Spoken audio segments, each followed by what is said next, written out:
Saya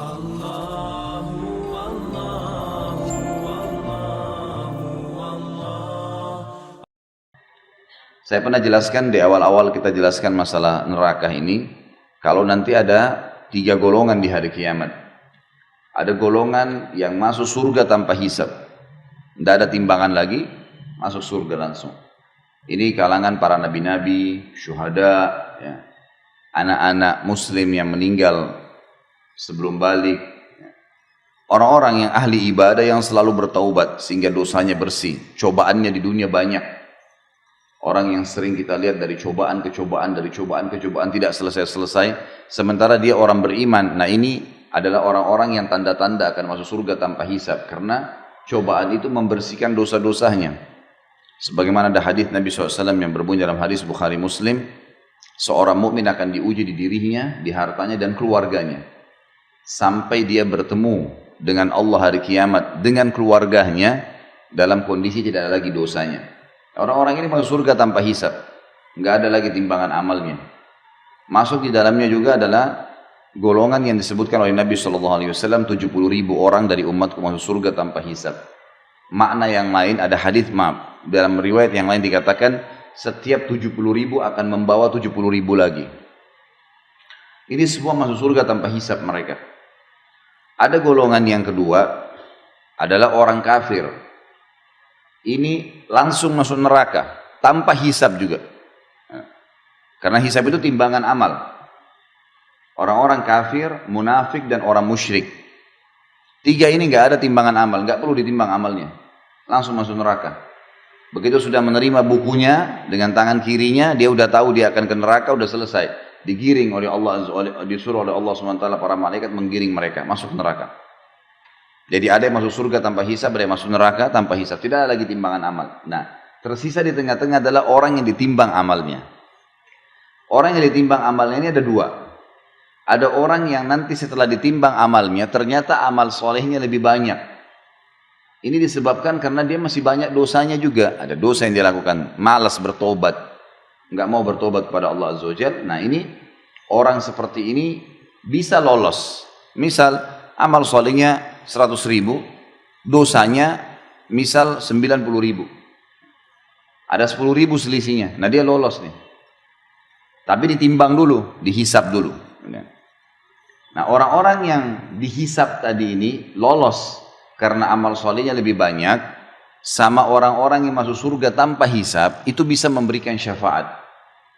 Mereka lah yang bisa memberikan syafaat. Golongan yang lain di dalam orang yang ditimbang amalnya, sekali lagi tadi ada orang tidak tanpa ditimbang masuk surga tanpa hisab, ada orang yang masuk neraka tanpa hisab. Di tengah-tengah adalah orang yang ditimbang amal. Orang yang ditimbang amal ini ada 2 golongan lagi. Golongan yang ditimbang amalnya dan memang secara murni tanpa ada bantuan dari manapun, tanpa ada syafaat, memang amal solehnya lebih berat daripada dosanya. Cuma dia ditimbang karena dosanya masih banyak. Tadi saya kasih contoh, misal amal solehnya 100.000, dosanya 90.000. Nah, ini berarti dia selamat masuk surga, tapi dihisab dulu, gitu kan? Nah, orang seperti ini dengan orang-orang yang masuk surga dari awal tanpa hisab bisa memberikan syafaat, dia bisa memberikan pertolongan. Golongan kedua dari orang yang ditimbang amalnya adalah orang yang ditimbang amalnya, tetapi amal buruknya lebih berat. Amal buruknya lebih berat. Misal kita balik tadi, ada orang yang lolos 100.000 pahala, 90.000 dosa. Kita balik, orang yang ditimbang kedua ini adalah dosanya yang 100.000, pahalanya yang 90.000. Ini orang masuk neraka. Secara hitung-hitungan, dia harus masuk neraka dulu. Bersihin yang 90.000 itu. Tapi di sini ada banyak pendapat ulama. Yang pertama dikatakan, kalau dosanya 90.000, dosanya 100.000, ini misal, pahalanya 90.000, maka dia disiksa di neraka sesuai dengan kadar selisihnya saja. Bukan semua dosanya. Karena dia punya amal saleh. Dia punya amal saleh. Jadi misal kadarnya cuman beda 10.000 ya. 10.000 itulah yang disiksa di neraka. Karena yang lainnya dianggap berimbang dengan amal salehnya. Makin banyak dosanya, makin lama di neraka. Misal kalau selisihnya banyak sekali, dosanya 100.000, mungkin amal solehnya cuma 1.000. Ini berat buat dia, dia akan disiksa. Bahkan ada orang hari kiamat, amal solehnya tidak ada sama sekali. Kalaupun dia ibadah, sholat, riya, sedekah, riya, atau tidak ada yang dia buat, mungkin cuma seumur hidupnya cuma 2 kali sedekah. Mungkin ada orang cuma 2 kali sholat, muslim tapi tiap hari buat dosa, dusta lah, dengar musik lah, inilah, itulah, zina lah, macam-macam. Dosanya banyak. Nah ini berat ini, dia akan masuk neraka sampai bersih dosa-dosanya itu kan. Nah, baik. Jadi di sini orang yang ditimbang amalnya, yang kedua ini adalah orang yang dosanya lebih berat, lebih banyak daripada amal soleh, dia akan masuk ke neraka. Kita masuk ke bahasan kita masalah syafaat. Orang yang masuk surga tanpa hisab tadi, dengan orang yang sudah lolos murni memang karena pahalanya banyak, dosanya ada tapi pahalanya lebih banyak, mereka boleh memberikan syafaat. Yang diberikan syafaat adalah orang yang tadi ini, yang ditimbang dosanya lebih banyak daripada amal solehnya. Tidak ada syafaat bagi orang kafir, nggak ada syafaat untuk orang munafik, nggak ada syafaat untuk orang musyrik. Yang kekal-kekal di neraka ini nggak ada syafaat, nggak ada pertolongan buat mereka, nggak ada orang-orang ini keluar dari neraka selamanya abadi. Yang kena syafaat hanya golongan kedua tadi yang ditimbang amal itu, hanya itu saja. Yang lain nggak ada lagi. Ini yang dimaksud dengan syafaat. Nah yang memberikan syafaat tadi adalah orang yang lolos murni karena pahalanya lebih banyak dan para orang-orang yang masuk surga tanpa hisab. Dibersihkanlah. Nah, orang-orang yang masuk neraka dulu dari orang yang ditimbang amalnya, dari kaum muslimin atau kaum mukminin, orang yang beriman. Di dalam ilmu agama kita diberikan istilah dengan usatul mukminin. Usat itu maksudnya ahli maksiat. Maksiat, usat itu artinya orang-orang yang berbuat dosa, tidak sempat taubat, mereka masuk neraka nih. Nah, pada saat masuk neraka, disinilah saatnya syafaat. Saatnya syafaat. Diberikanlah syafaat ke mereka dari kerabatnya, dari teman-temannya. Bahkan Nabi Muhammad SAW sendiri memberikan syafaat. Gitu kan. Nah di sini akan dikeluarkan mereka. Tapi mereka sudah masuk ke neraka. Dan Allahu a'lam berapa lama. Gitu kan. Allahu a'lam. Ada juga pendapat ulama mengatakan, syafaat orang-orang yang masuk surga tanpa hisab, mereka bisa memilih kapan mereka memberikan syafaat. Mereka bisa memilih kapan memberikan syafaat. Misal sebelum masuk surga pun Nabi Muhammad SAW dan para nabi-nabi bisa memberikan syafaat sebelum masuk surga. Jadi masih selesai timbangan amal, orang-orang masih pada lewat di atas sirat, itu sudah ada syafaat-syafaat mereka. Ada orang-orang yang dapat syafaat. Contoh misal, ada orang dosanya 100.000, tadi pahalanya 90.000, selisihnya kan 10.000 ya. Nah dia mendapatkan syafaat nih. Syafaat nabi-nabi, syafaat Nabi Muhammad SAW misalnya, syafaat seorang keluarganya yang mati syahid. Maka dosanya dibersihkan. Dosanya dibersihkan. Mereka lolos. Karena diberikan syafaat oleh orang-orang yang masuk surga tanpa hisab.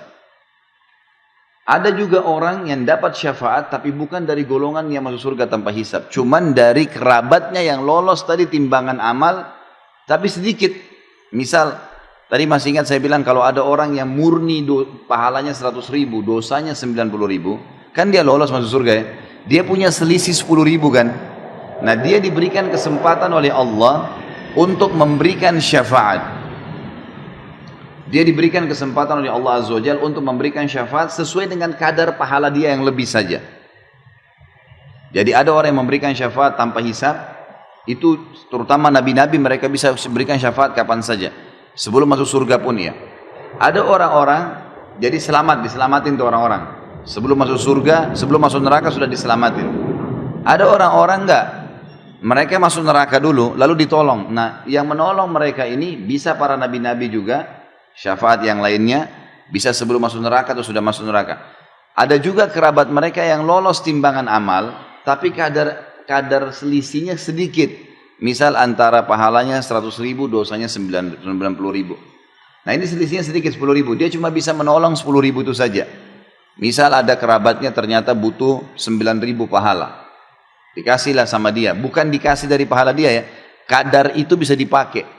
Dia bantulah misalnya ibunya kurang 9.000 dikasih sama dia. Sisa 1.000 dia kasih kepada adiknya misalnya. Tapi adiknya ini punya dosa 5.000. Dia dibantu 1000. Berarti kan belum bisa. Masuk ke neraka nanti si adik, tapi cuma kadar 4000 disiksa. Ada begitu, itu namanya semua itu ada bentuk-bentuk syafaat ya. Pertolongan-pertolongan yang akan membantu. Tetapi ini semua tentu targetnya kita jangan jadikan sebagai target Bapak Ibu sekalian. Karena pertolongan itu bisa dapat, bisa enggak. Iya, kalau misalnya anak kita misalnya nunjuk kita atau saudara kita nunjuk kita, mungkin dia tunjuk orang lain. Pada saat itu orang sudah beda keadaannya, gitu kan. Orang akan memikirkan terserah dia mau selamatin siapa, itu masalah, gitu kan. Makanya orang yang mati syahid memberikan syafaat 70 orang yang dia kenal itu bebas, kerabatnya kah, temannya kah. Sampai para sahabat kalau mereka berperang, sebelum masuk di kancah peperangan mereka saling berwasiat. Nanti kalau saya mati duluan syahid, Allah mudahin saya akan berikan kau syafaatku. Temannya bilang, kalau saya mati syahid saya juga akan berikan kepada kamu. Jadi mereka sudah janjian sebelum meninggal dunia, sampai seperti itu. Karena mereka yakinnya tentang keadaan pada hari kiamat nanti. Ini makna tafsir dari surah Thaha 109. Karena dikatakan di sini, pada hari itu tidak berguna syafaat. Kecuali syafaat orang yang Allah Maha Pemurah telah memberi izin kepadanya. Diberi izin karena dia lolos memang tanpa hisab, atau dia memang dasarnya lolos karena amal solehnya lebih banyak. Di garis bawahi juga satu hal, orang-orang yang dibantu supaya bisa timbangan, misal dosanya 100.000, pahalanya 90.000, lalu ada yang bantu dia 11.000 pahala, kadar 11.000 pahala. Jadi akhirnya pahalanya lebih banyak sekarang, 90.000 sementara dosanya 89.000, kan gitu. Orang ini lolos masuk dalam surga. Dia juga lolos berkat pertolongan orang. Tetapi melewatin sirat dia terkoyak. Karena di sirat itu nanti kita pelajari di akhir-akhir bab kita nanti dalam neraka ini, itu di sirat nanti jalan yang gelap, licin, gitu kan, besar, dan di bawahnya itu di bawahnya sirat itu neraka. Apinya kelihatan, malaikat di kiri kanan mencambuk orang yang masuk neraka. Ada orang yang lolos seperti bulan purnama, terang. Ada orang seperti bintang-bintang, ada orang seperti menunggangi kuda. Ada orang seperti berlari, ada orang yang berjalan dan terkoyak. Nah, terkoyak ini karena ada besi-besi tajam di antara sirat. Nah, terkoyak ini kenapa? Karena dia punya dosa, semestinya masuk neraka, tapi karena pertolongan orang, syafaat orang lain, dia lolos. Dosanya 100.000. Pahalanya 90.000, selisih 10.000. Ada orang yang bantu dia 11.000 misalnya. Nah, 11.000 ini membuat dia lolos akhirnya masuk ke dalam surga. Tapi melewatin sirat terkoyak. Jadi tubuhnya terkoyak, berdarah, gitu kan. Tapi dia tetap lolos. Nanti akan kita bahas di akhir bab kita. Itu makna daripada Allah Maha Pemurah telah memberi izin kepadanya dan dia telah meridhoi perkataannya. Maksudnya dia ucapin kata-kata, Allah terima. Kemudian firman Allah yang lain adalah surah Az-Zumar ayat 44. A'udzu billahi minasyaitonir rajim. Qul lillahi syafa'atu jami'a, lahu mulkus samawati wal ard, thumma ilaihi turja'un. Katakanlah hai Muhammad, hanya kepunyaan Allah syafaat itu semuanya. Tentu maksudnya dengan izin Allah, Allah yang berikan. Kepunyaannya lah, ya. Dan ini Bapak Ibu yang sudah tahu tentunya saya bisa ingatkan kembali, kalau nya besar berarti di tengah-tengah huruf begitu Allah, kembali kepada kata ganti Allah. Sama dengan dia, D-nya biasa dibesarin, nah, itu berarti kata ganti Allah. Kepunyaannya lah, ya, kerajaan langit dan bumi, kemudian kepadanya lah kamu dikembalikan. Saksi bahasan kita adalah masalah hanya kepunyaan Allah syafaat itu. Jadi Allah Azza wa Jalla yang memberikan kesempatan. Kalau enggak maka tidak bisa mengeluarkan atau memberikan syafaat. Ya, tidak bisa memberikan syafaat. Selanjutnya kita lihat surah Zukhruf ayat 86. Ini di buku kita tidak ditulis soalnya ayatnya. Buka surah Zukhruf ya. A'udzu billahi minasyaitonir rajim. ولا يملك الذين يدعون من دونه الشفاعة إلا من شهد بالحق وهم يعلمون. Dan sembahan-sembahan yang mereka sembah selain Allah, patung kah, pohon keramat kah, atau apa saja, tidak dapat memberi syafaat. Akan tetapi orang yang dapat memberi syafaat ialah orang yang mengakui yang hak, tauhid, beriman kepada Allah, dan mereka meyakininya. Kita bahas sekarang hadis Nabi SAW. Tadi beberapa ayat Al-Quran yang menjelaskan tentang syafaat. Dan sudah saya rincikan tadi seperti apa syafaat pada hari kiamat itu. Di dalam hadis riwayatkan Imam Bukhari dan juga Imam Muslim, Abu Sa'id Al-Khudri radhiyallahu anhu meriwayatkan dari Nabi SAW, yadkhulu ahlul jannatil jannata wa ahlun nari nara. ثم يقول الله عز وجل أخرجوا من كان في قلبي مثقال حبة من خردل من إيمان فيخرجون منها قد اسودوا فيلقون في نهر الحياة فينبتون كما تنبت الحبة في جانب السيل ألم تر أنها تخرج صفراء ملتوية. Ahli surga pada saat sudah masuk ke dalam surga, semuanya sudah masuk ke dalam surga, dan ahli neraka sudah masuk ke neraka. Kemudian Allah Azza wa Jalla berfirman, keluarkanlah siapa saja dalam hatinya terdapat seberat biji sawi dari keimanan. Keluarkan siapa saja dalam hatinya terdapat seberat biji sawi keimanan. Lalu mereka dikeluarkan dari neraka dalam keadaan telah menjadi hitam. Lalu mereka dilemparkan di sungai kehidupan, sebuah sungai kehidupan. Sungai kehidupan ini ada di depan surga, di depan surga. Sungai khusus untuk dipakai memandikan atau membersihkan orang-orang yang sudah hangus di neraka. Lantas mereka tumbuh seperti biji yang tumbuh di samping aliran air. Kita lihat kalau misalnya ada got atau ada aliran air, biasanya karena lembabnya sampai tumbuh rumput-rumput kecil, ya, tanaman-tanaman kecil. Nah seperti itu. Nanti ahli neraka ini mereka terbakar, hangus, belang-belang, lubang badannya, tapi nggak mati. Naudzubillah, tapi nggak mati. Maka mereka dikeluarkan oleh orang-orang yang menolong mereka, yang memberikan syafaat, dibawa keluar. Lalu dimasukkan ke dalam sungai kehidupan. Maka mereka dicemplungkan di situ, dimasukkan, lalu mereka tumbuh seperti tumbuhnya bunga atau pohon yang kecil di samping aliran. Tidakkah, kata Nabi SAW, kamu tahu bahwa biji tersebut yang baru tumbuh dalam keadaan kekuning-kuningan lagi lemas, ya, seperti itulah mereka akan tumbuh.